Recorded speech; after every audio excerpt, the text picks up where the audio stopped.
Marvel Strike Force is currently in a bit of a rough spot and players are leaving left, right and center, and I don't just mean your average Joe Blow that gets their attacks in while sitting on the dunny at work. I'm talking about hardcore dedicated players that put hours into this game every day. They're calling it quits. In fact, we just lost so many members from our alliance that it disbanded. Now, most players in my position would probably do one of two things: move to another alliance and continue the daily grind, or quit. Well, me being the sick individual I am, I decided I'm just gonna start a brand new account.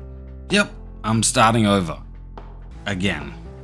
All these materials I've saved up, the gold, the power cores, the training and ability mats, all of it in the bin. It's time for a fresh start.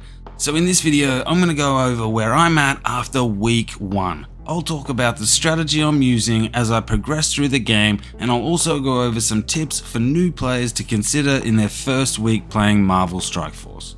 So if you want to follow along for the journey, don't forget to subscribe and hit the bell icon to get notified when I upload more Marvel Strike Force content.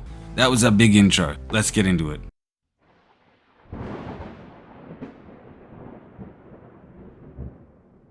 Alright, so first I guess we'll take a look at the basics. I'm level 47, I've got 33 million gold, 6,000 power cores, and if we have a look at my training mats, I'm in a pretty solid position after just 7 days.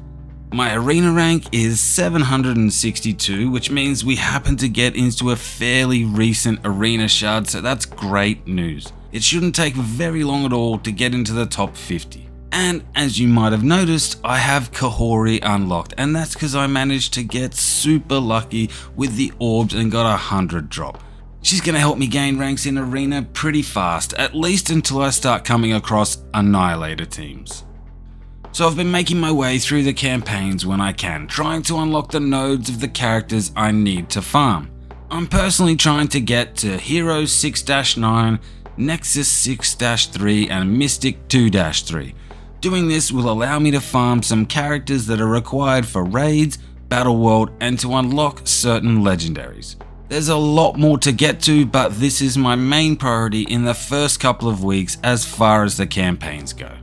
Okay, now we'll take a quick look at the characters that I'm focusing on. As always, the main priority for new players is to build raid teams. Good thing is, the game gives you a few of the raid teams just by playing the game. My focus as of right now is the Spider Society.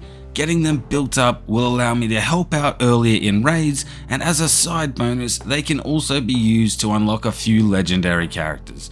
I'm trying to hold off on building Extreme X-Men as I'm pretty sure they're going to be the next raid team to be replaced. Other characters of importance would be characters required to unlock a legendary. Farming their shards as soon as possible is incredibly important. Teams like Mercs for Money, Cabal, Illuminati, Annihilators, etc. I'll be doing a video of how to get off to the best start possible, and in that video I'll go over all of the most important teams for new players to focus on. For now, I'm just going to focus on leveling up, farming shards for the right characters, increasing my arena rank, and conserving my resources for my raid teams. Well, that's most of the important stuff, but I'll leave you with some tips for your first week playing Marvel Strike Force. Tip number 1, conserve your resources. Don't just go upgrading all of the characters you unlock. Be selective, try to concentrate on raid teams or arena characters. Building a solid foundation is the key to getting off to a good start. Tip number 2, join a good alliance. You want to be in a good alliance of like-minded individuals that's pushing to do the hardest content they can. Higher difficulty content equals more rewards. Tip number 3, be as active as you can. Do as many raid, arena, war and blitz attacks as you can per day. I know it can be a bit of a grind until the option to sim is unlocked, but the more attacks you do, the faster you'll be able to unlock the rewards from the strike milestones. And the reward for the first strike milestone is the Spider Society team, so extremely important. Tip number 4, start farming shards for characters that are either in raid teams, arena teams, or teams required to unlock legendary characters. Even if you don't plan on using them just yet, having as many stars on these characters as possible means that you'll be able to unlock higher stars on legendary characters faster.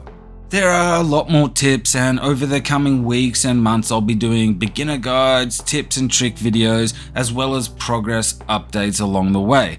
It's gonna be a lot of fun. Well, that just about does it for this video. As always, thanks for watching. I'll see you in the next one.